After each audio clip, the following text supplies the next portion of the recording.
Welcome to Business Talk with Meghan McNulty, the podcast that takes you behind the scenes of business success and reveals the strategies, insights, and stories that drive these professionals to thrive in the ever-evolving world of business. Whether you're an established entrepreneur, a seasoned business owner, or simply fascinated by the world of commerce, this podcast is your front row seat to learn from the best. Each episode, Meghan will bring you engaging interviews with professionals from diverse industries who will share their triumphs, lessons learned, and the insights they've gained along the way.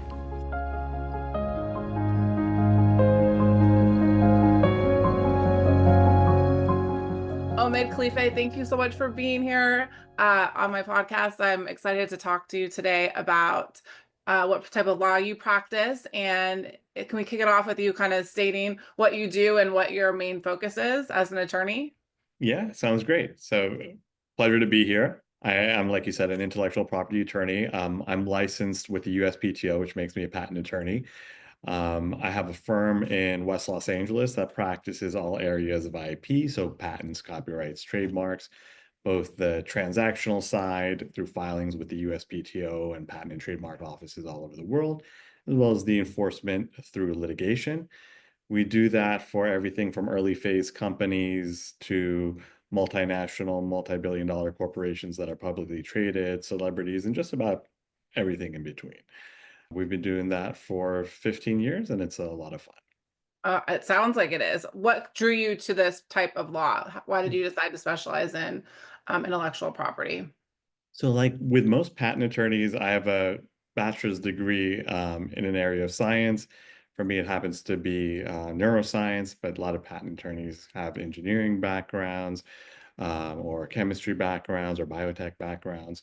So I knew that going into it, that patent law would be an area that would allow me to apply my science background, um, as well as the things that I learned in law school to help people protect their intellectual property and ideas.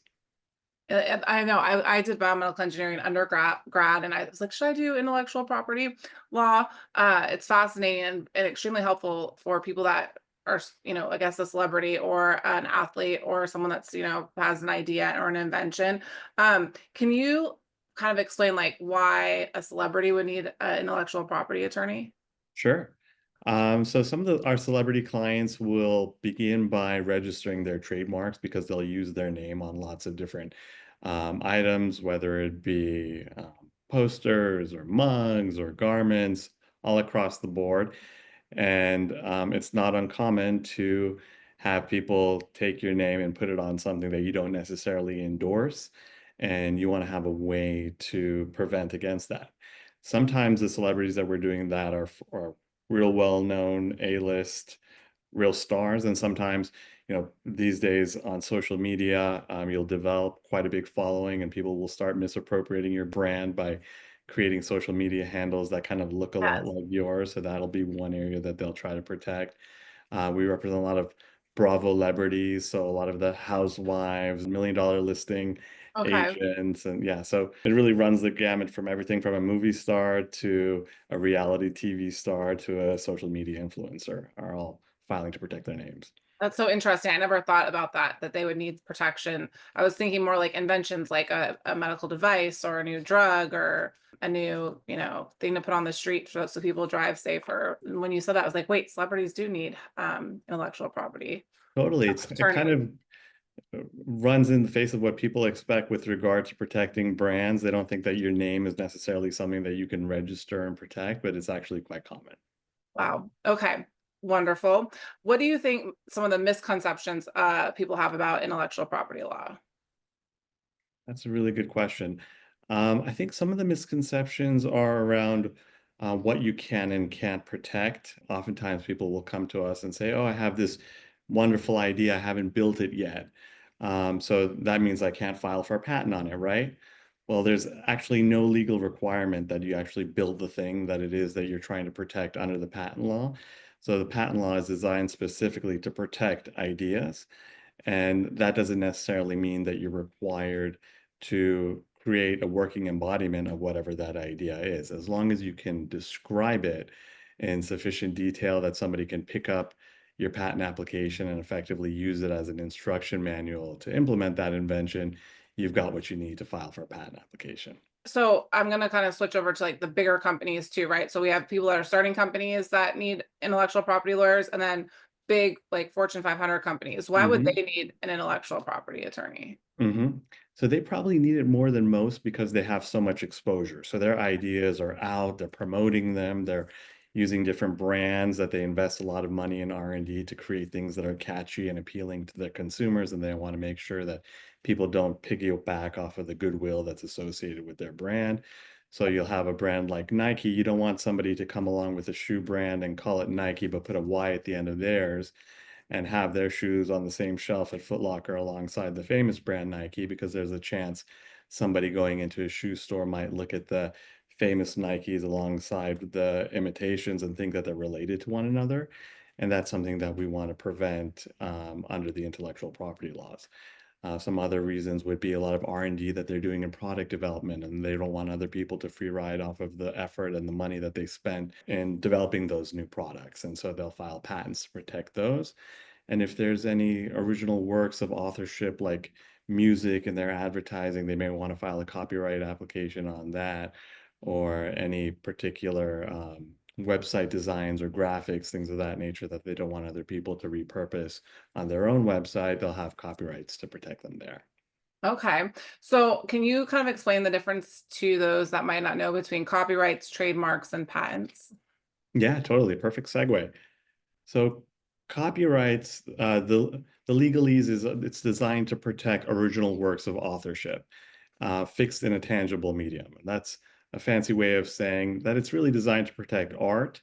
So you're thinking about photographs or musical compositions, movie scripts, books, things of that nature.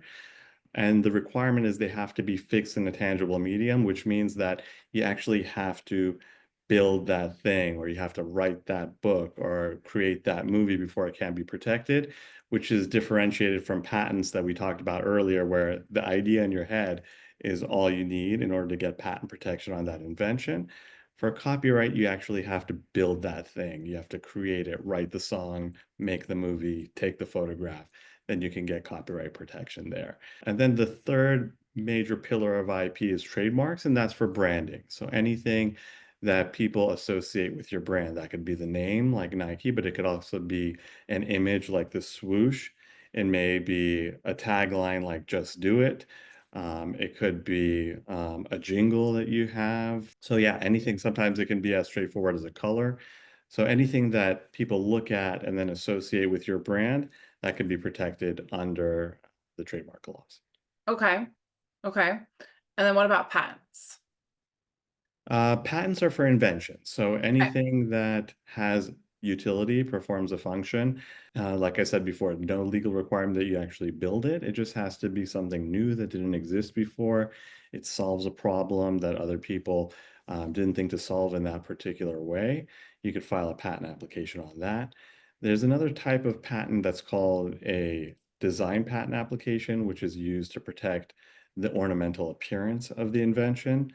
Okay. So the utility patent will protect the underlying functionality. So let's take a Ferrari, for example. So Ferrari can have utility patents on their engines, the suspension components, the ECU, things of that nature. But then they'll have a design patent application for the look of the vehicle. That way, no Toyota will ever look like a Ferrari, as much as people may like to pay Toyota prices and get something that's as gorgeous as a Ferrari. The design patent on the ornamental appearance will prevent them from doing that. And then there's only one more type of patent that's rarely referenced because they're not all that common, but they're called plant patents. And that's for, as the name suggests, if you develop a new type of plant, you can actually get intellectual property protection on that, and that's through a plant patent. But yeah, only three Develop types. a new plant. That's right. Interesting. Yeah. Okay. And it has, the requirement is that it didn't exist in nature already, so it has to be something totally new. The Interesting. third pillar of the Patent Act. Are there any recent like standout intellectual property landmark cases that people should know about in the recent years? Sure. So intellectual property in law in general moves really, really slowly. Okay. Since the time of the founders, the Patent Act has been changed, some would argue, one time in a big way. and that would be under the America Invents Act, where the US became a first to file system. Before then, the US used to be a first to invent system. And what that basically means is that if somebody files their patent application, but somebody else can prove that they invented that same thing before that other party filed their application, they can invalidate the other side's patent and get those patent rights. Now it's a race to the patent office. Whoever files their application first can claim rights. It makes things a lot more streamlined. People have more assurances in the value of their patents because they know that somebody else isn't going to come out of the woodwork and challenge the validity of their patent. There are some other seminal cases. One highly referenced one is Alice that kind of outlined what can be protected under software patents, provided some clarity for patent practitioners in that space. And then in the design patent space, there's a famous Crocs Supreme Court decision, which basically established what the scope of protection is under design patent laws. But those are pretty few and far between. Yeah, the IP law moves quite slowly. Interesting. Okay. How is like the rise of digital media, so Instagram, Facebook, et cetera, I guess TikTok now, and all these platforms change the enforcement of copyright laws? Like if I Yeah. like want to take like someone's art and repost it on my Instagram, am I technically not allowed to do that? Yeah, you're absolutely right. You are technically not allowed to do that. Okay. Okay. Even if that person hasn't registered their copyright with the United States Copyright Office, the law still protects them. The only thing they can't do until they register is file a lawsuit for copyright infringement, but registering copyrights is relatively straightforward. Now, as you might have guessed, it's a tremendous game of whack-a-mole because it's so easy for people to copy your content and Yep. repurpose it on another website or another social media account. And so for every one you take down, there's a handful more that pop up. And there have been regulations like the DMCA, the Digital Millennium Copyright Act, that help attorneys deal with the situation a little bit more efficiently, but still very difficult and very costly. So clients are very specific when they focus on who they want to go after to make sure that they're preventing as much misappropriation as they possibly can. There's some Okay. websites that are helping out as well. Amazon has famously developed their brand registry platform that helps on the the trademark front, allowing people who have registered trademarks to stop other people from misappropriating their IP on that platform. Similarly, they've rolled out a patent dispute resolution system on Amazon. So people are catching up slowly, but it's taken time. Interesting. Okay. So I don't wonder if you have any thoughts about the cyber law and like cyber attacks now that most people's intellectual property and trade secrets and their data, whatever you want to call it, lives in the cloud somewhere now, not in like files in an office necessarily. Do you have any thoughts on this and how it's to be protected? Yeah, definitely. So there are very specific regulations on how you have to protect people's intellectual property against cyber attacks. There's certain terms of service and privacy policies that you're required to have on your website, or you could be found in violation of those laws. And there are more and more lawsuits being filed for people who don't have the necessary legal disclosures on their website. As far as what could potentially happen if there is a breach, if you are a type of business owner who is handling a lot of people's personal information, it's important to have the necessary insurance in place because this is something that can really have a big impact on the business if a cyber attack does happen and that you don't have the proper policies in place to insure against it. Yeah, it's interesting. It keeps changing too, becoming more frequent. What about the biotech industry? So Mhm. I'm curious, I think you've talked about this before. I've heard you talk about it. What are like genetic patents and what should Mhm. we be thinking about when we hear this? Yeah, yeah. So gene patents were really big a while ago when we were working on the Human Genome Project and mapping the entire genome, and there was a lot of controversy because there was a tremendous amount of research being done in that space, and people were filing patent applications to claim ownership rights in the things that they were researching and spending a lot of money developing. The argument arose, is that a product of nature? And clever attorneys got around that by drafting patent applications to differentiate what it is, what part of the genome that they were trying to have ownership rights in. So they would say that it was a sectioned off piece of the genome that they're claiming ownership rights in. And in nature, the genome is part of a long strand. And so that section by itself should be protectable. More and more these days, AI is playing a bigger role in the biotech space, and that's been the focus of most IP practitioners is Okay. how are we going to implement AI into the business model? And then when we do, how do we protect ourselves? Interesting. So, yeah. So what do you think AI is going to do? Oh, there's a lot, and I mean, it's the the future for AI, I think, is rather bright, but we're still kind of figuring things out as we go, especially as legal Okay. practitioners. There's going to be a lot of controversy over what AI can own and can you file for a patent application if you instructed an AI to create something in particular, but the AI was the one who did all the labor-intensive development of the idea. Um, it's still something that we're kind of figuring out as we go. Ultimately, there's going to need to be some legislative reform to make it definitive. What Okay. can an AI own, or what can somebody who's programming an AI own?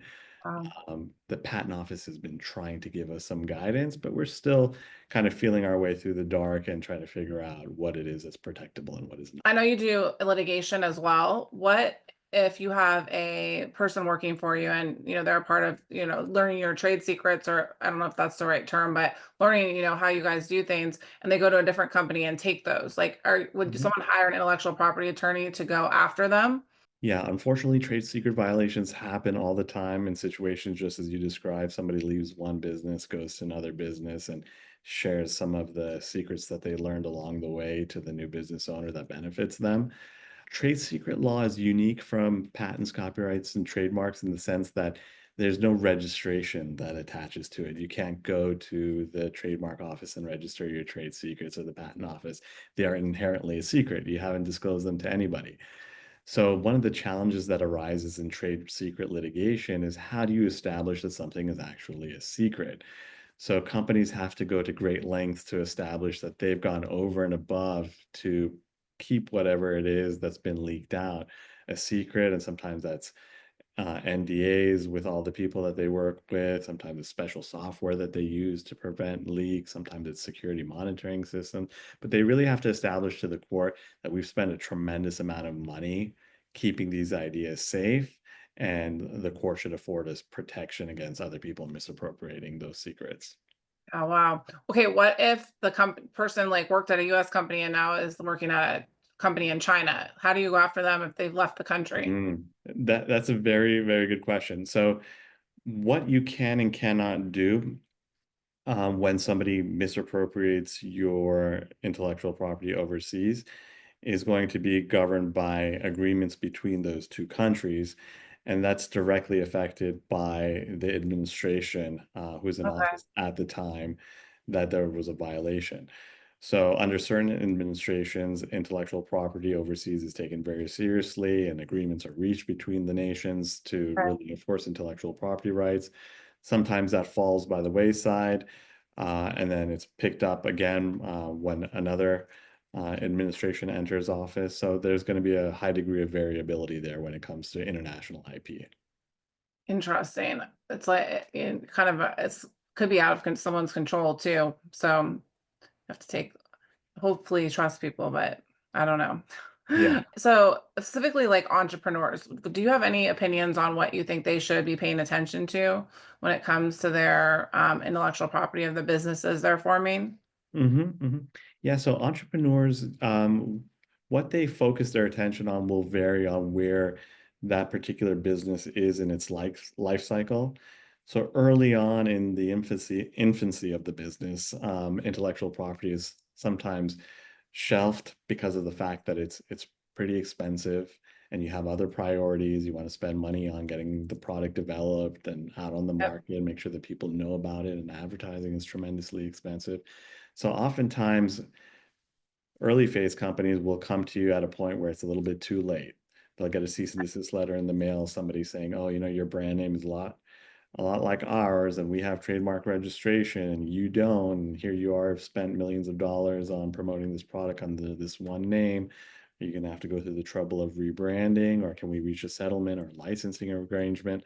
So when you're in the early phase of the business, I always counsel clients, just be mindful of the fact that this is a real thing that could have real consequences. And even though the idea of owning a brand or owning an invention is kind of ethereal and abstract, plan for the future, make sure that you're investing in your portfolio, so that you don't get blindsided by somebody else's allegations, or uh, in the inverse situation, if somebody steals one of your ideas or starts copying your brand, you want to make sure that you're able to get them to stop.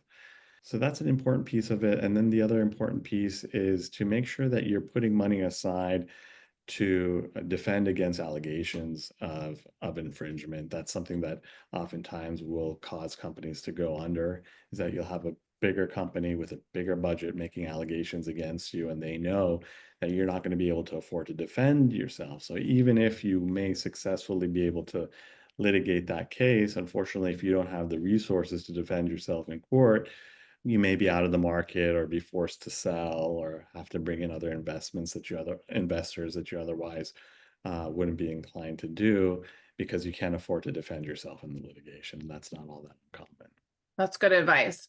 I have a couple of random questions. Sure. So one is, you always hear people say, "Oh, yeah, can I post this on, or is a Disney lawyer going to come after me?" Why do we hear that so often, like about Disney lawyers coming after for songs or pictures or whatnot?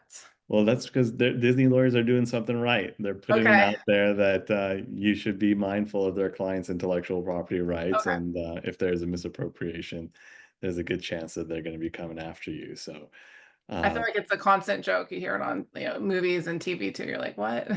Yeah, they're really good at enforcing their rights. They're also good at lobbying Congress to make sure Okay. that, one of the reasons that Mickey Mouse only recently fell into the public domain, and that's only one iteration of him, the Steamboat Willie iteration, is because there was legislative reform passed that extended the term of a copyright owner's rights. And that was specifically because of pressure that was applied to Congress by the Walt Disney Company. So, Okay. And then my other random question is, so let's say you have like a startup biotech company and they are a medical device company and they have, a patent on their product. And all of a sudden the patent's going to expire, right? Because you can only have it for so long, and they want to open it up to the market so that everyone can get the use. I don't remember the legal terminology, use and enjoyment of, and benefit of whatever. mhm, But this company is literally like just starting to make money, and their sales reps are doing a great job, and they want to extend it. They don't want it to go to the public yet. So mhm. we have multiple people making a version of it. Is there any way to like stop that from happening? What happens in that situation? So, and unfortunately, one clear rule in patent law is that the term of a patent is not extendable. Okay. The term that they give you, those 20 years, are quite long, but yeah, unfortunately, especially in the biotech space, there's a lot of R&D that's happening from the time that you file to the time that you get the government approvals, and then your product goes to the market. So you may actually only have a few years of patent Yeah. protection by the time your product goes to the market.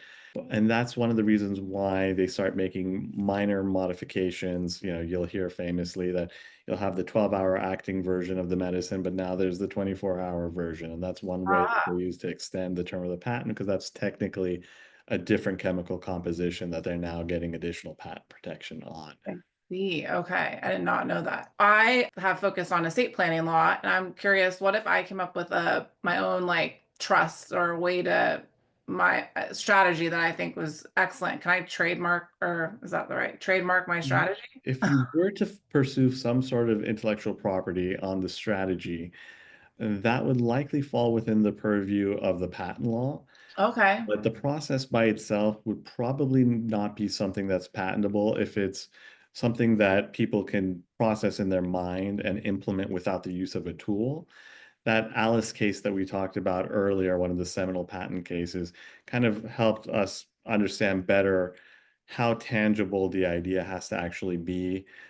in order for you to get patent protection on it. So something like that, you may look into tying to an app where there's certain automations that the human brain can't naturally do. And at that point, you may get to a point where you're closer to an area where the patent laws can protect you. Okay. What is your ideal client? Who do you like to serve the most? We love the clients who are getting into the space to make the world a better place. Ultimately, you have some people who just want to capitalize, file the applications, and then just seek royalties. They don't actually want to build the thing that they're pursuing protection on. We're not interested in any trolling and sending out hundreds of cease and desist letters to extort money out of people. We like people who actually want to contribute to society and come up with ideas that make people's lives better. And we've been fortunate to represent quite a few folks like that. It sounds like a fun part of the law, not, not so, yeah, you are helping people and it's not so brutal like other, parts like family law and stuff. So very fun. Is there anything else you'd like to share with us? I would just encourage all the entrepreneurs out there to be mindful of their creative works and the value that they have. Like we said before, intellectual property is something very abstract and ethereal. How can I own this particular jingle, or how can I own this slogan that I've come up with, or this brand, or this invention?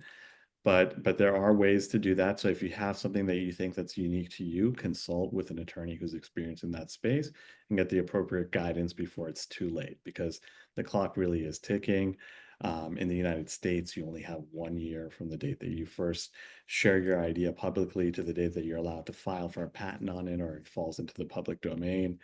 If you file too late with trademarks, it can create all sorts of issues, and similarly with copyright. So just be mindful of what it is that you're coming up with and surround yourself with the people who can advise you on how to protect that. Amazing. Well, thank you so much. This was fascinating. Oh, it was my pleasure. It was a lot Good of fun. information. Thank you. Yes.